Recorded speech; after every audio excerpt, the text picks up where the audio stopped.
Essay number 52. Why we subconsciously love to create problems for ourselves. Look at your life right now. Really look at it. How many of your current problems did you create? How much of your suffering is self-inflicted? How many of the fires you're frantically trying to put out are ones you lit yourself? If you're honest, brutally, uncomfortably honest, you'll see that most of your problems are of your own making. The relationship drama you could have avoided, the deadline stress you created by procrastinating, the health issues from habits you won't change, the financial pressure from spending you couldn't control, the anxiety from scenarios you invented that will never happen. We are masters of creating our own problems, and the most twisted part, we love it. We absolutely love it. We worry needlessly about things that will never happen. We choose to stay stuck when we could move forward. We resist accepting what is while creating elaborate fantasies about what should be. We give away our power and then complain about being powerless. We surrender our ability to choose and then claim we have no choice. And when someone points this out, we get defensive. We insist we don't want these problems. We claim we hate the suffering. We protest that if we could stop, we would. But that's just another layer of the game we're playing with ourselves. Because if we really wanted to stop creating problems, we would. The fact that we don't means we're getting something from it. There's something fun about creating problems for ourselves. I know that sounds insane, but think about it. There's a thrill in the drama. There's excitement in the crisis. There's a strange satisfaction in the struggle. We keep returning to it like addicts to their drug of choice. Maybe we feel we deserve the suffering. Maybe it gives our lives meaning in a world that feels meaningless. Maybe it gives us credibility, a story to tell, proof that we've been through something. Maybe it makes us feel important. After all, someone with no problems must not be doing anything significant, right? But here's the real reason we create our own problems. When we are the ones who create them, we are the ones who can overcome them. We're staging accomplishments in our minds. We're creating controlled challenges with predetermined outcomes. We subconsciously know we're going to get through it. We design the problem with the solution already in mind. We're writing a story where we're both the villain creating the conflict and the hero who overcomes it. We make things difficult so we feel justified in feeling good when they're not difficult anymore. We create the struggle so we can feel the relief. We build the mountain so we can experience climbing it. We dig the hole so we can experience climbing out. The more we suffer for something, the more worthwhile it seems. If it was easy, it wouldn't feel valuable. If it didn't hurt, it wouldn't feel important. If we didn't struggle, we couldn't feel strong. We've confused suffering with significance, difficulty with value, problems with purpose. Think about how absurd worry is when you really examine it. If something can be solved, solve it. Worrying won't help. If it can't be solved, worrying won't change that either. In every possible scenario, worry is pointless. It's noise, it's wasted energy. It accomplishes literally nothing except making us miserable. But we don't worry because it's useful. We worry because we like it. If we didn't like it, we wouldn't do it constantly.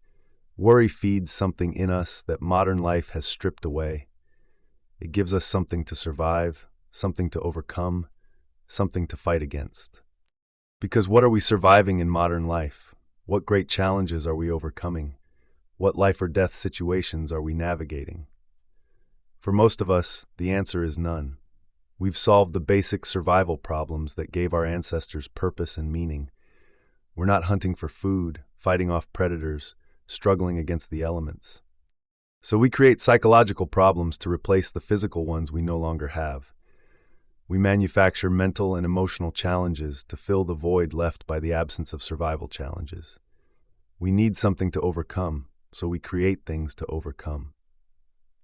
When everything has a solution, what is there to figure out? When everything is safe, what is there to survive? When everything is comfortable, what is there to achieve? We're not built for the easy life we've created.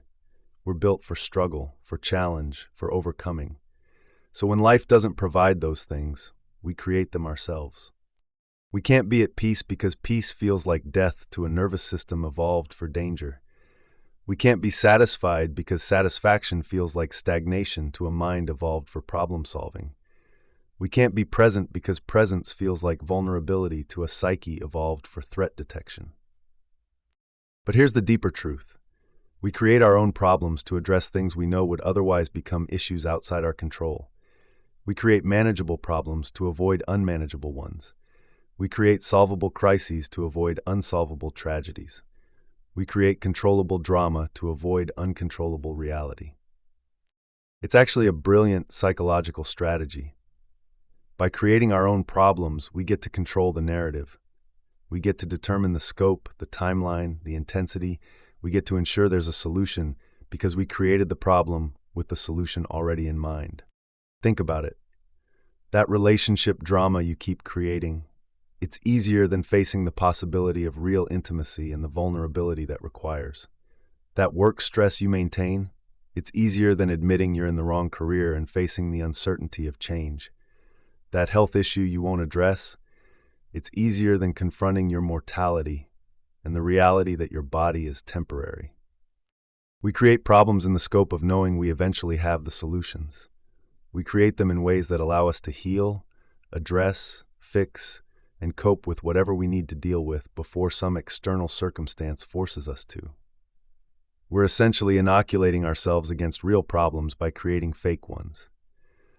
The person who constantly creates financial drama is avoiding dealing with their deep scarcity fears. The person who constantly creates relationship chaos is avoiding dealing with their abandonment wounds. The person who constantly creates health crises is avoiding dealing with their mortality anxiety. We're all doing this dance with ourselves, creating problems that are metaphors for our deeper fears, symbols of our unresolved traumas, manifestations of our unmet needs. The problems we create are messages from our unconscious, showing us what we need to heal. But we get so caught up in solving the surface problems that we never address what they represent. We put out the fires we set without asking why we're playing with matches. We clean up the messes we make without asking why we keep spilling things. We heal the wounds we inflict without asking why we keep cutting ourselves. The exhausting cycle continues because we're treating symptoms, not causes. We're solving the problems we create without addressing why we need to create them. We're so busy being both the arsonist and the firefighter that we never stop to ask why we need the drama of burning and rescuing. Here's what would happen if we stopped creating problems.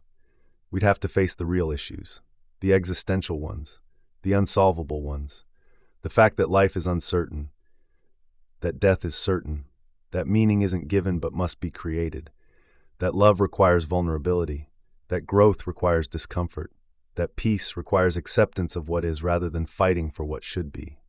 These are the real problems, the ones we can't solve, only accept. And that's terrifying. So we create solvable problems to distract ourselves from unsolvable realities. We manufacture controllable crises to avoid confronting uncontrollable truths. The question isn't how to stop creating problems for ourselves. We're probably never going to completely stop. It's too deeply ingrained in our psychology. The question is, can we become conscious of what we're doing? Can we recognize the problems we create as what they are? Distractions, defenses, delays. Can we ask ourselves, what am I avoiding by creating this problem? What would I have to face if this problem didn't exist? What am I afraid would happen if everything was actually okay? Because here's the ultimate irony. The problems we create to avoid our real issues end up becoming real issues themselves. The drama we manufacture to avoid pain creates more pain. The struggles we stage to feel strong actually make us weaker. The challenges we design to give life meaning actually drain life of meaning. We're so busy creating and solving fake problems that we never get to experience what life might be like without them. We never get to find out who we'd be if we weren't constantly in crisis. We never get to discover what we're capable of when we're not exhausting ourselves with self-created struggles. Maybe the real challenge isn't overcoming the problems we create. Maybe it's having the courage to stop creating them. Maybe the real strength isn't in solving crises, but in accepting peace. Maybe the real achievement isn't in struggling, but in surrendering to what is. But that would mean giving up our favorite hobby, creating our own suffering. It would mean admitting that most of our problems are choices. It would mean taking responsibility for our own unnecessary pain. It would mean we could have been happy this whole time if we'd just stopped making ourselves miserable. And that might be the most unbearable truth of all, that the only thing standing between us and peace is our addiction to problems. That the only thing preventing our happiness is our need for struggle. That the only thing keeping us from contentment is our love of creating discontent. So we'll probably keep creating problems. We'll keep manufacturing struggles. We'll keep staging our little dramas and crises and challenges. But maybe, just maybe, if we can be conscious of what we're doing, we can create better problems, more meaningful problems, problems that actually lead somewhere rather than just spinning us in circles. Or maybe, and this is the radical possibility, we could try something really crazy. We could try not creating problems. We could try accepting what is. We could try being okay with things being okay. We could try peace. But that would be the biggest challenge of all. And ironically, it might be the one real problem worth solving: our addiction to creating problems we don't need to have. The choice, as always, is yours. You can keep creating problems and then exhausting yourself solving them, or you can recognize the game you're playing with yourself and choose to stop playing. What would happen if you stopped creating problems for yourself? What would you have to face? What would you have to feel? Who would you have to be? Maybe it's time to find out.